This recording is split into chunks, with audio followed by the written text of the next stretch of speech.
All right, guys, we are going to do a unit on numbers, and we need to do some vocabulary just to make sure that we are familiar with the definitions of certain sets of numbers. So if you look at this nice diagram here, you will see some of the vocabulary words we're going to be talking about. These are all classifications or sets of numbers. So we've got what's called the real numbers, okay?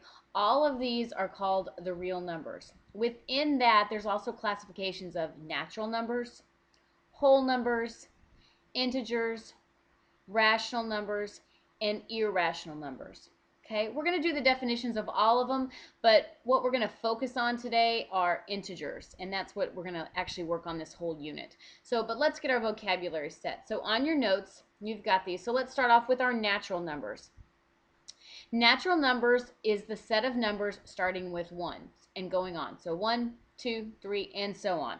Okay, it starts at 1 and it goes on forever in that direction. Just whole numbers though, okay? So there's no fractions or anything like that, just a whole number, but it does not include 0.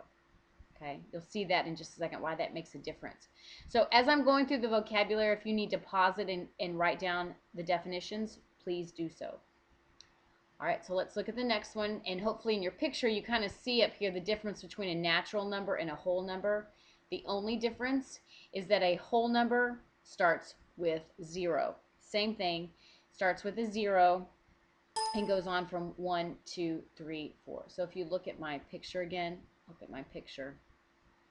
So those natural numbers, 1, 2, 3, 4, 5, 6, 7, so on. The whole number, the only thing different is that it adds in that 0.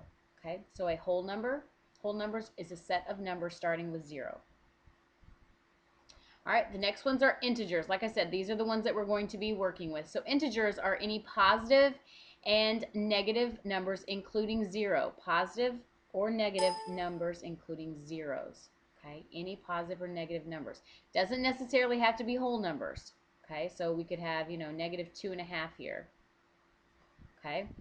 So if you look at these, all my numbers to the right of 0 are my positive numbers. All to the left are my negative numbers. Okay? All right, let's move on to rational numbers. Rational numbers is just any number that can be written as a fraction. Any number that can be written as a fraction. So it's a lot of numbers. So that means decimals, because decimals can be written as fractions. Both terminating and repeating can be written as fractions. Okay, remember terminating decimal means that it ends, repeating means it goes on forever. So as long as a number can be written as a fraction, it is a rational number. So right here, negative 3.5, I can definitely write that as a fraction. Okay, a half is a fraction already. And a whole number, you can easily turn a whole number into a fraction. 8 over 2 is the same thing as 4. So 4 is a rational number. Okay, it's also a whole number. It's also a natural number. Okay, all right. So let's move to the last one, which is the weird category, irrational numbers. Irrational numbers. If you notice, those irrational numbers were the ones that were kind of over here. They're the weird numbers.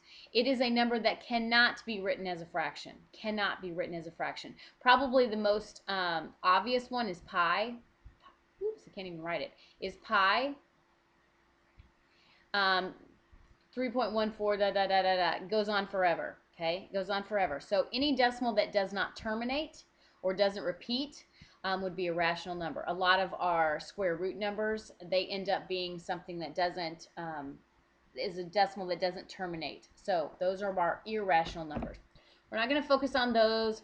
Like I said, we're mostly going to be working with rational numbers. And today, in particular, we're going to, oh, hold on, I have a phone call.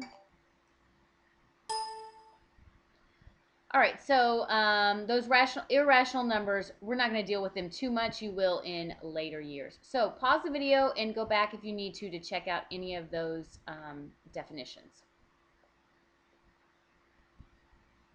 All right, so let's do a couple of examples. These are not on your notes page. I'll tell you when you are going to work on that one. Let's just do a couple of examples to make sure that we know how to plot points on a number line. So if you see all of my points that I want to plot, first of all, I'm going to start, even if 0 were not one of my numbers, I would probably make sure and start with 0. So there is my 0. Then I would go -1. So there's F. Negative 2, negative 3 is B. So 1, 2 is A.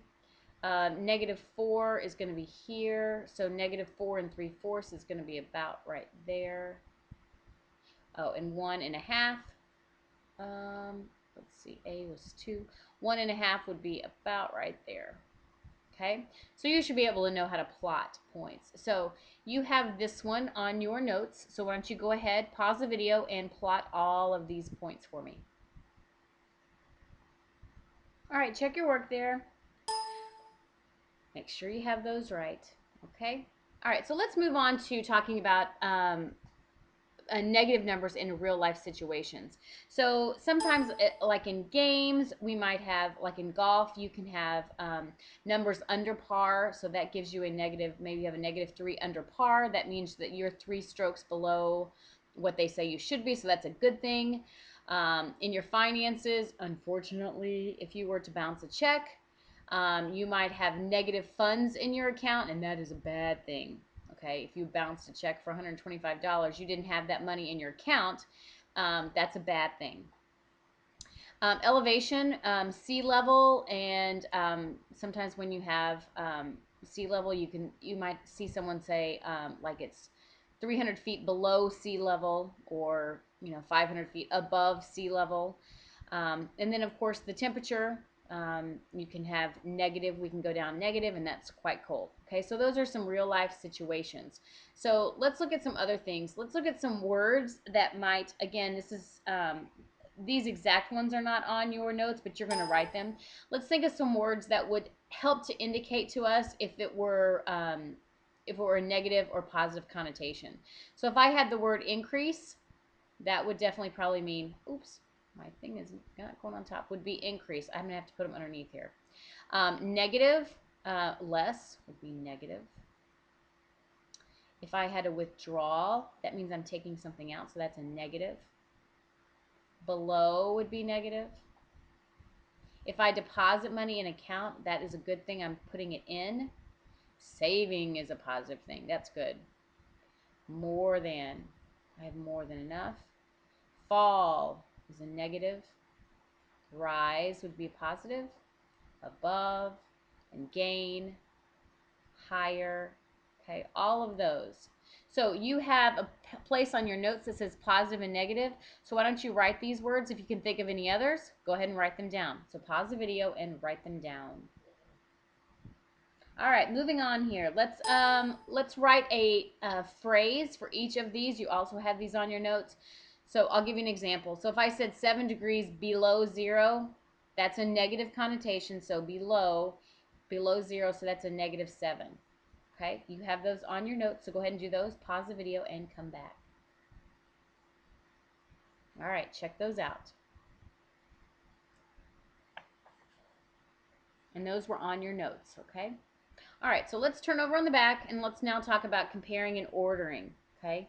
All right, you have a number line there. What I want you to do is looking at a number line can really help us, especially when we're dealing with negative numbers. Negative numbers really can sometimes be tricky when I'm trying to write an inequality. That means a greater than less than sign, or putting numbers in order. So if you have this number line, it really helps you.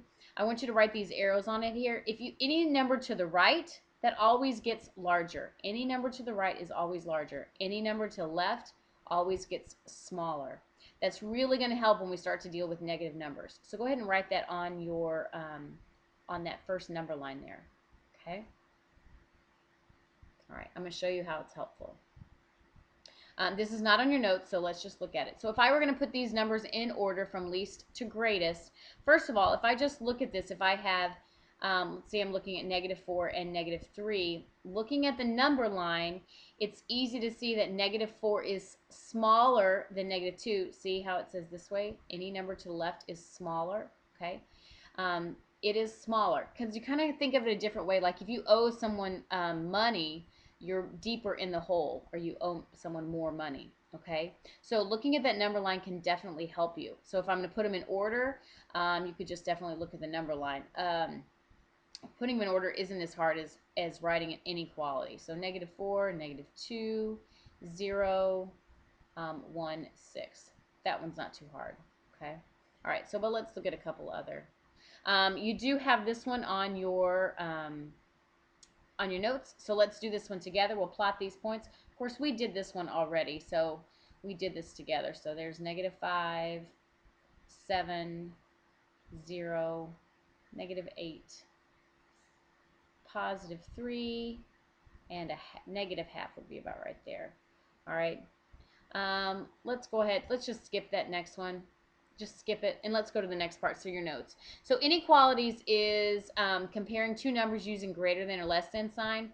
It's very simple when you have positive numbers. Obviously, 5 is greater than 3, 7 is less than 9. But once you put that negative in, it gets a little bit tricky.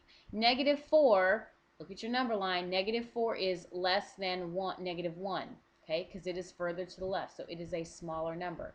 -3, look where -3 would be compared to where -8 would be over here. So -3 is greater than -8. Okay, this is where this is really going to help you. Okay, it's really going to help you. All right, you have 2. Will you try these 2 out? Pause the video and put if they are greater than, less than, or equal. Okay, pause the video. All right, check your answers. Okay. All right, you've got 9 problems on the bottom.